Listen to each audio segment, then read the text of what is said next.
Because we were young when we got together. I was 16. He was 18.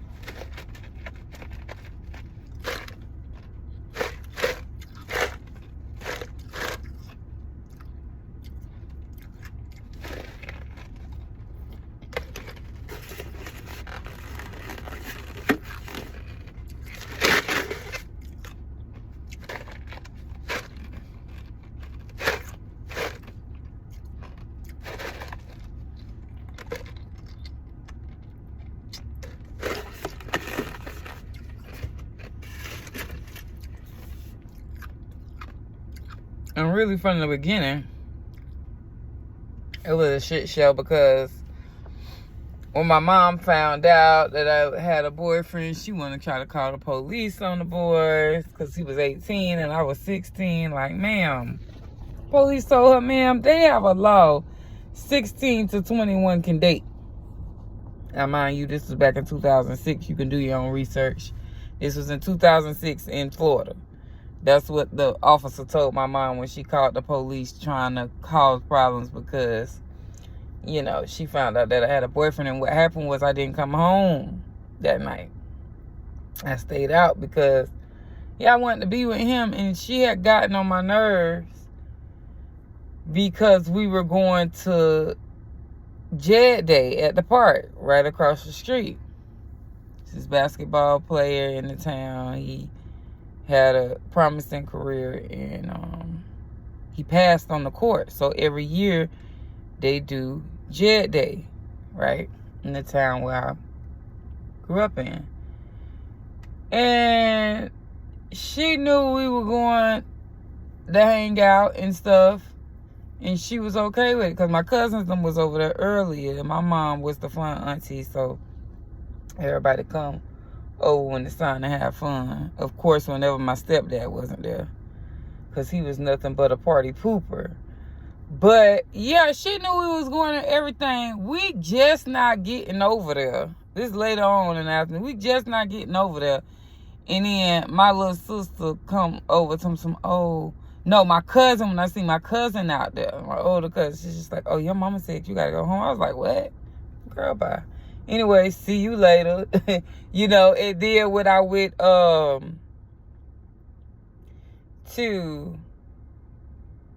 of a sudden my sister came. My little sister came and was like, oh, mama said y'all got to go home. And I was like, no, she didn't. You know? I ain't finna get nothing because this rain coming back down and it's too many people in Walmart. I was in Walmart earlier.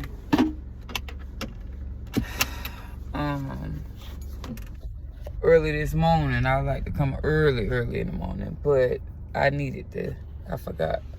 Nothing important, nothing that I can't get from the dollar store. So when I got married, we was 19 and 21. He was 21, I was 19. So we were young, and the whole thing about it with him and I, we had broke up, and he had actually moved up to some part of Georgia for Job Corps, right?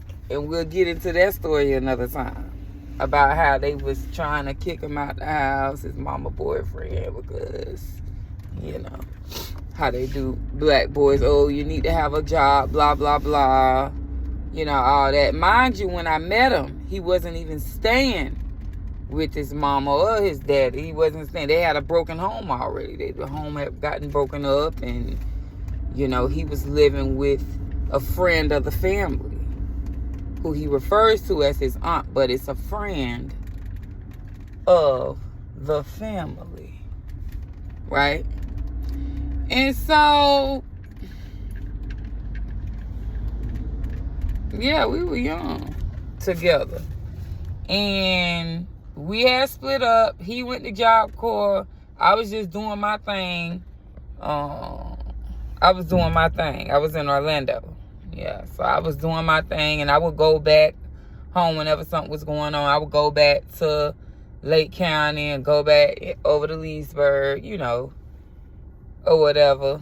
Sometimes, depending on what I had going on, you know. But I was moving around and jiggling, you know. I had my own pad, my own apartment, and yeah, that's how that was rolling. I had niggas in Orlando, you know. I had my boyfriend in Orlando who was older than me. I was 18, and yeah, he was pretty much financing my life for the most part. I mean, I worked, but yeah, he was doing for me big time. Had got me a car, you know, always taking me out, always taking me shopping, you know, always having me in the department stores and stuff, buying me perfume. He was always buying me kitchen appliances, different Pyrex. I had all type of Pyrex glass dishes, and he bought me a big old KitchenAid knife set, like sharp knives, like, and I'm only 18 years old, but my kitchen was cute. My kitchen had doors on it. So I had a nice 1-bedroom apartment. Nobody, because it was just me and my baby Rakaya at the time, our daughter, because mind you, we had our daughter young. And so, yeah, I'll run down the dates with y'all about how those dates was another time. But, yeah, my kitchen had doors on it. So, my living room, I say that to say we were never in the living room. So, when I had got my living room set, my first living room set I ever bought was $1,700. So, that was my first income tax check that I had ever got. And it was only about $3,500 maybe. I went to one of those places and let them do it. No, or did I let Miss Susan? No, I let Miss Susan do it. Yeah, let Miss Susan do it. And so, yeah, I got it, and I cashed out, you know, pretty much on my living room set, and it was just there. If I had company or whatever was going on, if we were hosting or something like that. But no, we didn't sit in the living room. Our living room was right there, and then we had the doors. I had doors on my kitchen. Yeah, so I could close my kitchen if I want to, or open the doors up. And then that was it. The room had a big old room. Me and Rakaya, you know, shared the bed. Big old bed, big stupid bed. Yeah, big stupid bed I had. And yep, that, and had the TV. And then I had, my walk-in closet inside my room. And then I had the bathroom. And my bathroom was decked out. And I had so much perfume and the powder. I had this one jar because I was an Avon shopper. There used to be this lady that came in my job selling Avon. And I would always shop with her out of the Avon books. Get little handbags, little perfume, just all type of stuff Avon used to have. And so I used to be shopping on Avon. So my bathroom was full of perfumes and all type of stuff. So yeah, so that's how I was living while he was gone, wherever he was gone, the Job Corps. So we had split for a little bit, you know. And then when we started back talking, he was like, yeah, man, I'm gonna come back. We need to get back together. We started talking about getting back together. And he was saying, we need to get back together, blah, blah, blah. Of course, we would see each other through this little period we was in. Whenever he would come down, I think he came down probably like once, and we was just like, when we together, we together. When we not together, then we know we not together. You know what that means. So that's kind of how we was playing it at the time. We both was. But of course, he wanted more. So yeah, we started talking about getting back together. And us at this point, we were just lovebirds at this point. It wasn't no violence, no crazy stuff, nothing like that at this point, right? And so, yeah, so he made a plan whenever he came down or something that he probably wasn't going to go back. And I don't think he had told his family, but me and him knew, like, okay, we was getting back together. He was going to come down here, and he told me he wanted me to have his son. He said, I want you to have my son. And I was like, oh, okay. So by the time he came down, of course, we linked up that day. I picked him up from the Greyhound bus station. We linked up that day. And that's the same day that I conceived. We conceived our son. Our son was conceived that same day. In February of 2009. And then my son was born November of 2009. November 22nd. We got married on November the 12th. So many dates in November. I love November. We got married on November the 12th. Yeah, we got married on November the 12th. And I was 9 months pregnant with our son. So that was all she wrote. Because when I had got pregnant with my son, my life started changing. And I had got into my Bible too. And just started reading the Bible, because it's something about when a woman gets pregnant. It's something about that. It makes you just more wholesome and want to just be, naturally it should. We're not talking about today's time, but when you get pregnant, it's like, dang. So I always got closer with God whenever I was pregnant. And especially with my son. It started with my son. Like I said, I had a relationship with God since 2009, and that was due to the birth, the being pregnant with my son. I took that very serious. And yeah, we got married, and yeah, he knew that was a standard of mine, because once I started reading my Bible, I was just like, oh no, I'm in sin. Like fornication, I saw fornication in the Bible, and I showed him, and we talked about it, and I was just like, yeah, because he had already proposed to me. He had already proposed to me beforehand, like when we was together before. And so it wasn't nothing, for him to marry me because of the way he felt about me. He loved me. Like, he loved me. We loved each other. This is kitty love. And so, yeah. We got married. We got an apartment. Like, we actually got an apartment, a 1-bedroom apartment together in Orlando, and got married. We was married. When we got married, we went back home to our apartment. And like I said, I was pregnant with our son, and we already had a 2-year-old that was about to be 3. So, yeah, we was just doing it like that. And he was working as a dishwasher to pay our rent.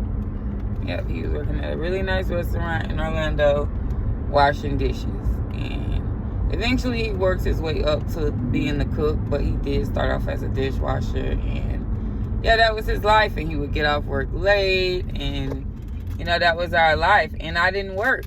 I didn't work. That's the thing about it. I did not work when I was pregnant. I absolutely did not work. Even when my son was born, I did not go back to work. I stayed home with my son and our oldest daughter. And he worked, and I stayed home. And so, in saying all of that, I feel that it's important for us to understand that things can go astray when you have people around that are jealous of your relationship and jealous of what you have. That's why so many people are big on protecting their relationships, and I see why. Because people are always going to be jealous when they don't have what you have.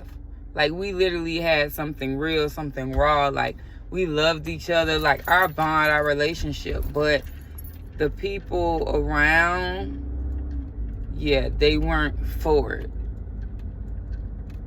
They weren't for it. They didn't like it. They didn't like how much. They definitely didn't like how much he cared about me. Because he would do anything for me. He would drop everything for me.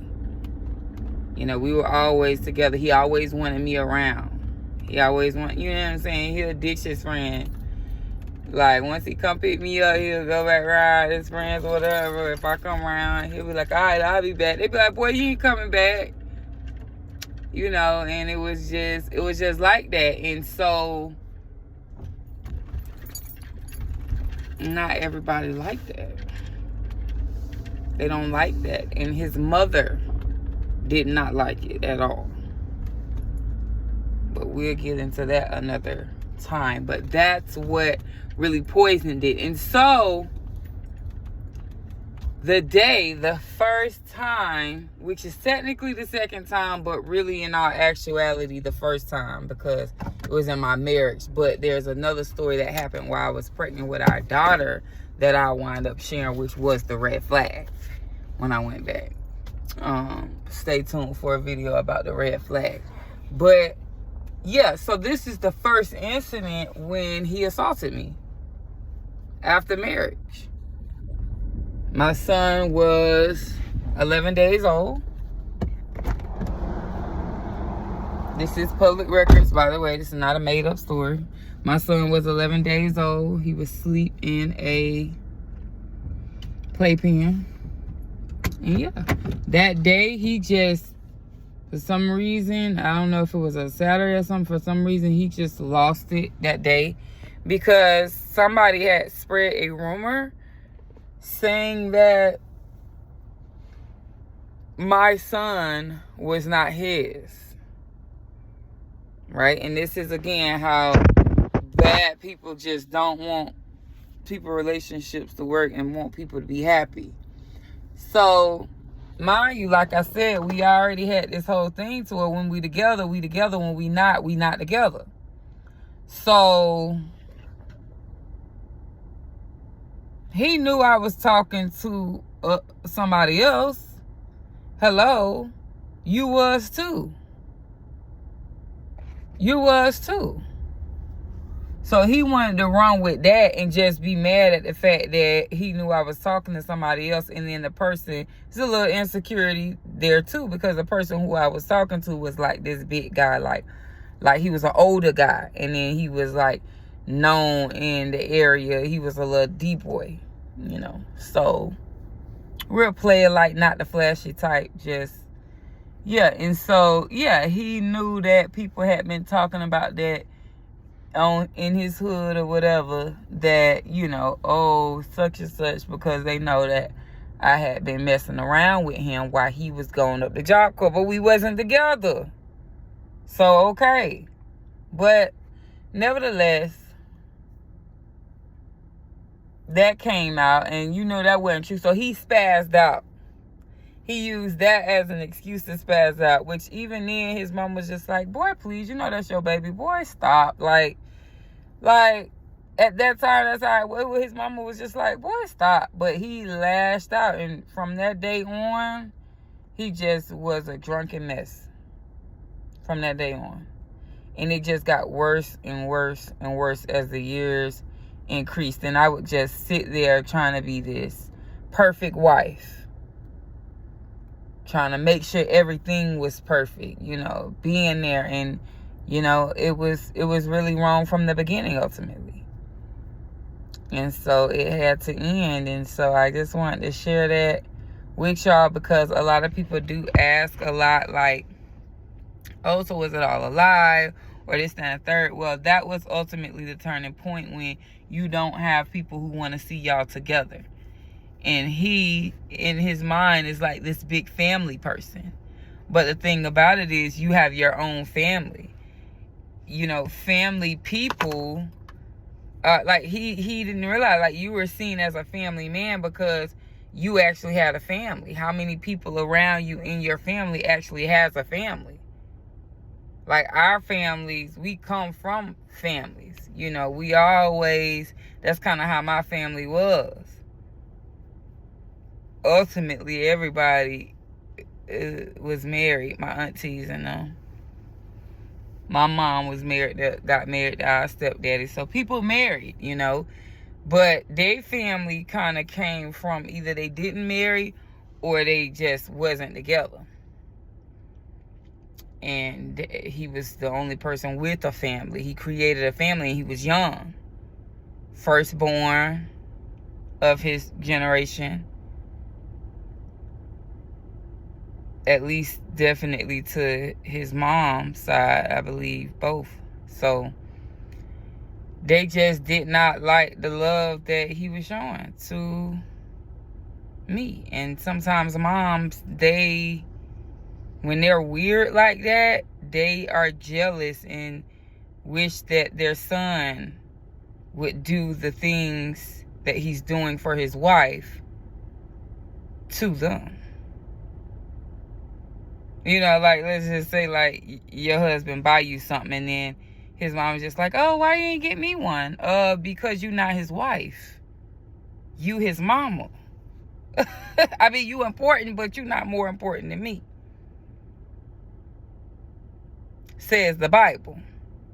And a lot of moms have a hard time stepping in that place. And when they have the influence, they influence their son. So she influenced him all the time. She never got along with me and never liked me. That's why I said, if I ever get in a relationship again and get married again, his mama would have to absolutely love me. Because that's one thing I realized, is that I deserve to have a loving in-law family. Because I'm a good person. Like, you know, I have family. I mean, for me, my mom was crazy. She used to be trying to tell him stuff about my mama done told, because she didn't expect him to be as down for me and love me as much as he did. She didn't expect it because she had never had it.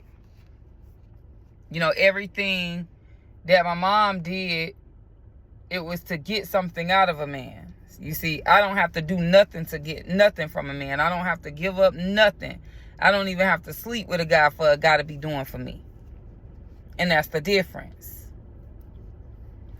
So when she saw how involved he was, like, because when I had our first daughter, when I had my baby, I was 16. I was still at home. So when she saw him coming over there every day, putting the baby to sleep, all of that, and that's something that she never experienced. She saw that bond. She saw that there. She never had that. My mama had baby daddies. One night fling, to get pregnant. That's what I was. Just, talk to him. He got money, get pregnant. You get what I'm saying? The situation, like, you got me and my sisters, we all back to back in years. Like 1, 2, 3. And we all got different daddies. Then you got my brother that's 6 years older than us with his own daddy. So she ain't never had that, and she didn't like it. Around there trying to doing the same evil work. Telling him, she was talking to this person and that person, and she on the phone. Why is you on the phone telling my boyfriend that, and you my mama? Telling my boyfriend that, she was talking to this person, talking to that person. We was broke up. And the funny thing about it, he was just like, y'all already know about that. When she told him, he was just like, I already know about that. But he was just like, yeah, your mama had whatever. And I'm just like, yeah, like, she green as hell for that. But he already knew about that. Like, I don't have to lie. I don't got to lie, baby. Because me and him was like that. So people don't like that. And so I think that's really where the turning point went. Especially when you also have a culture that caters to calling women bitches and hoes. Like, he came up not only seeing women be slapped around by some of these guys, I guess, I don't know what the hell. He told me he seen his daddy slap his mama friend or something. I don't even know how that even existed. And they were, because we would have his up. That would have never happened.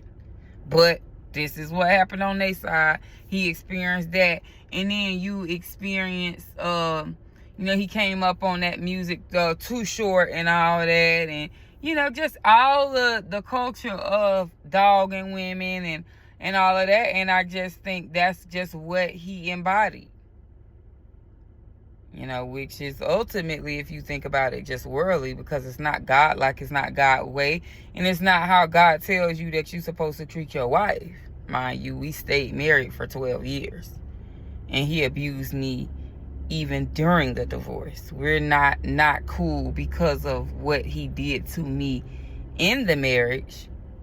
We're not cool, and I don't respect him and consider him an enemy because I know he's an opposer of mine. Once an enemy, never a friend. Yeah. But what he did after the marriage, getting out and all that, the way I was like, oh, okay. That's why we not cool. Everything he did after. If he could have took ownership and just, you know, you right, like, I done messed up so bad, I done did you wrong, I haven't lived up to who I was supposed to be as a husband, and just accepted that and let it go, or change his ways and be acceptable, you know, to God, and do it how God said you got to do it, one or the other. But to not do either and still be nasty and still ultimately abuse me, because getting out of the marriage, I went through social abuse as well as financial abuse. So abusers don't change, and it's going to always be something with them. But that's ultimately how it all began. And I just wanted to share that, being that it is still October, Domestic Violence Awareness Month. So it's all about becoming aware. An ounce of prevention is worth more than a pound of cure. So I'm always going to do it for the youth, you know. And if you're in something, of course, get out. Free yourself. It's nothing like having the freedom and reclaiming your power. Speaking over, being able to rebuke and call things out through the Holy Spirit. You have to be full of the Spirit to survive those situations. Some, it's been fatal,